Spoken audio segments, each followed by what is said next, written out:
time they get in the end zone? There's a feeling of relief, but that's not the most important thing. Obviously, just down in and down out, just making a play, doing the little things right. If you do all those things, everything else will take care of itself.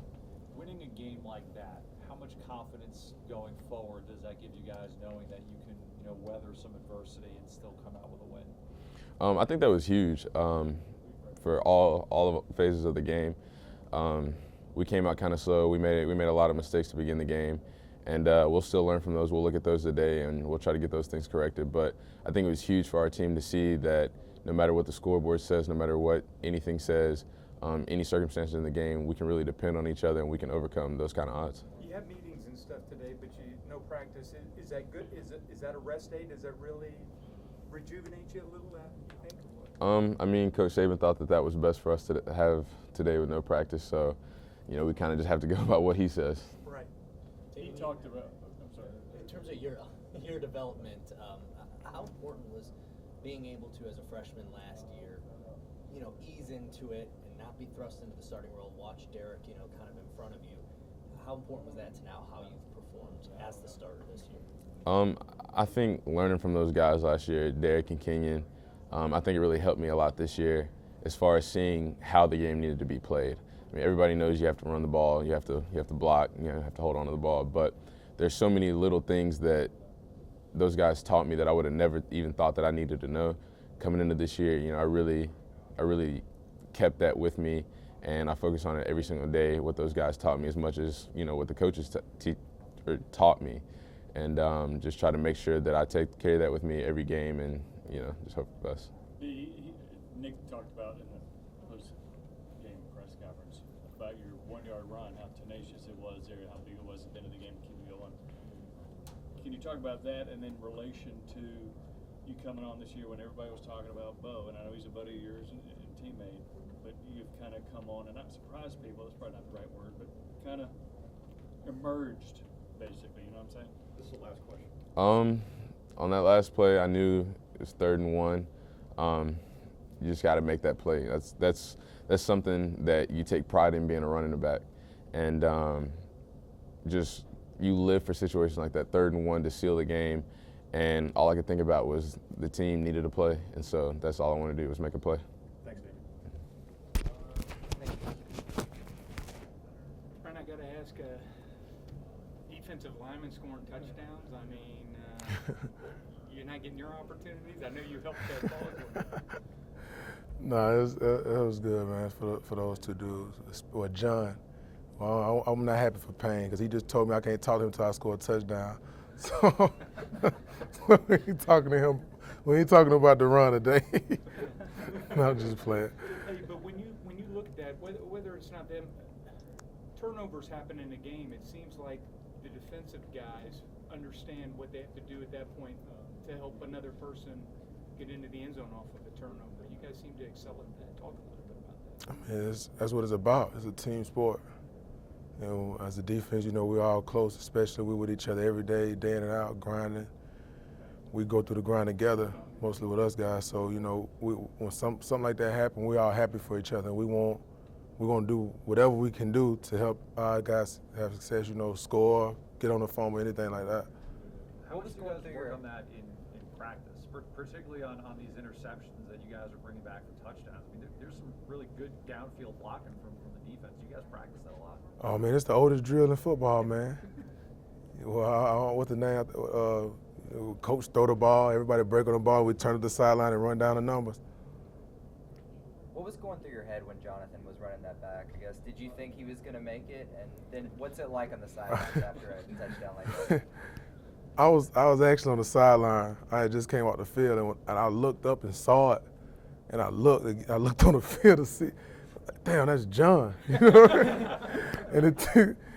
I seen he running hard about 20 yards. I seen him run out of gas, and he was just waiting to get tackled. I'm like, wait, somebody I thought he was gonna get tackled, and I know he did too. 75 yards later, John just scored a touchdown.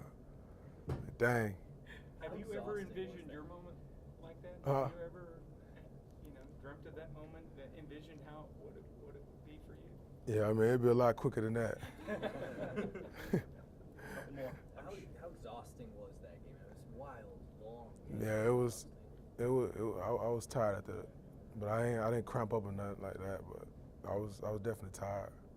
I'm sure you guys don't want to be in too many scenarios again where you're down 21 points, but to know that you can be down 21 on the road, conference matchup, come back and win, what does that do for the confidence of this group? Well, it shows that we should never be down 21. Like you said, we had no business being down. We dug a hole for ourselves, and we had to play our way out of it. Thanks, Ryan. In the trenches in a game that's closing in on 4.5 hours. I mean, even now a couple days later, how are you guys feeling physically?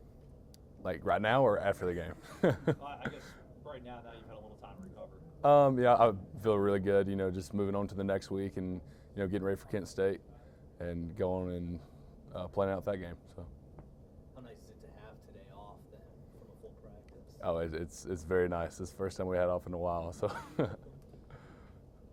evolution of this running game, obviously last year it was a lot of Derek and not so much of quarterback options. And this year to have Jalen and Damien and all the guys back there. How much has it evolved since last year? It's definitely it's evolved a little bit. From Coker to Jalen, it's a little bit of difference between them two, but it's been good for us. So Jalen's a very good athlete, and hopefully we can keep continuing it. So. Schematically, do you guys have to change much of what you do on the line when you have a more mobile quarterback? Not really. It's still the same pace. We block for the running back. If one guy squeezes, quarterback pulls it, and he runs his thing. So. Bradley, how big was it at Ole Miss? A couple of years ago, you stepped in for Ryan and played some. In that experience, going back and playing center now. Oh, that was my first big time plays there, and it's great to be able to go back into that stadium and walk away this time with a completely different mindset from it. Coming out with a victory against them, it's a very tough place to get a win. What about helping your development now? Every game, playing then too. So, what are you asking? About helping you develop now as a center from then. You know what I'm saying? Oh, okay. Just from then to now. Yeah. It's over a course of 2 years. There's a lot of time for development, and people coming in and helping, and so on like that. And definitely I've gotten stronger, gotten wiser. Really developed my play from there. You said it doesn't change blocking for running back as it is for a running quarterback, but with Jalen's ability to extend plays, you never know when a second block from you might happen. Is that communication from him? I know in a couple of them, he was pointing downfield for somebody to make a block. Sometimes with an offensive lineman, it could be the same thing.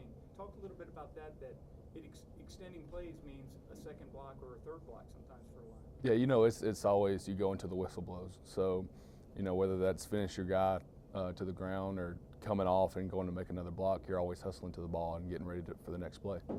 What's it like to be on the sidelines as an offensive player and watch your defense and your special teams score? And what's going through your head, and I guess does that give you all a boost? Yes, for sure it does. Seeing our defense and special teams get 3 touchdowns, that's huge for us, and puts points and gives us a little bit of breathing room, I guess you'd say. And they're out there doing what they have to do, and we have to get back on the field and do what we have to do to continue our progress through the game. Particularly when you're breaking in a lot of newer faces on offense this year. I think defense and special teams is 5 touchdowns through 3 games. Does that take almost a little bit of the pressure off you guys while you're still developing that chemistry early in the season? It's always good for the team when our defense is scoring. That's just more points for us. So, so yeah, I guess so. Yes, sir. At this point are scoring defensive and special teams touchdowns for you guys. Does it almost kind of become a badge of honor to be the next guy to throughout the season to get a defensive touchdown? I guess you could say that. We just see it as we're trying to help our team out and just trying to get the win. It's just things just don't come often. It's just a good feeling to have a defensive score. So if we keep doing that, I feel like we'll be successful. They seem to be coming often for you guys, though. I mean, there was 10 non-offensive touchdowns last season, 5 already this year. Mm-hmm. What is it about you guys that kind of separates you from other defenses in that regard? I suppose just how we focus on getting the ball back in practice, ripping the ball out, trying to pick the ball, affect the quarterback so we can get interceptions and stuff like that. Did you think Jonathan was going to make it for 75 yards?